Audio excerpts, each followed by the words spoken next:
सूरज ढल रहा था। आसमान पर लालिमा फैली हुई थी और बादल ऐसे लग रहे थे जैसे किसी ने सफेद रुई के ढेर जमीन से आसमान पर फेंक दिए हों। एक बड़ा यात्री विमान फ्लाइट 788 कराची से कुआलालंपुर जा रहा था। विमान में 115 यात्री और क्रू था।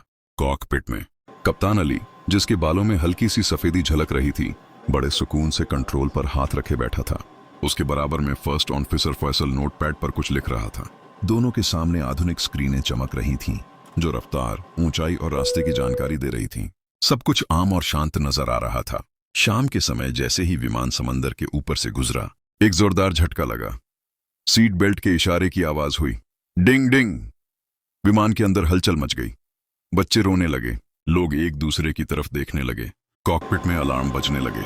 कप्तान अली ने फौरन आवाज लगाई, फैसल, इंजन नंबर 2 की पावर गिर रही है। फैसल ने तेजी से कंट्रोल चेक की और कहा, जी सर, हम ऊंचाई खो रहे हैं।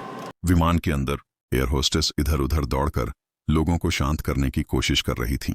कृपया अपनी सीट बेल्ट बांध लें, घबराएं नहीं, सब कंट्रोल में है। लेकिन यात्रियों के चेहरों पर डर साफ झलक रहा था। कप्तान अली ने इंजन को दोबारा चालू करने की कोशिश की, लेकिन सफलता नहीं मिली।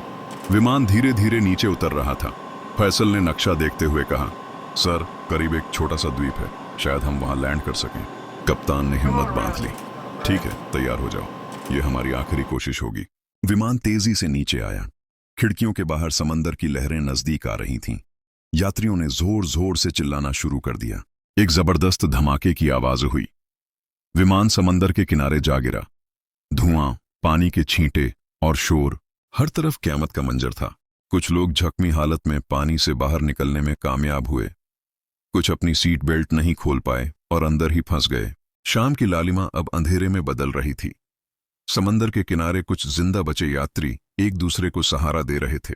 एक नन्ही बच्ची, जो पहले खिड़की से बाहर देखने की जिद कर रही थी, अब अपनी मां की गोद में चुपचाप बैठी थी। कप्तान अली का कहीं पता न था। शायद वो आखिरी लम्हे तक कंट्रोल पर जमा रहा।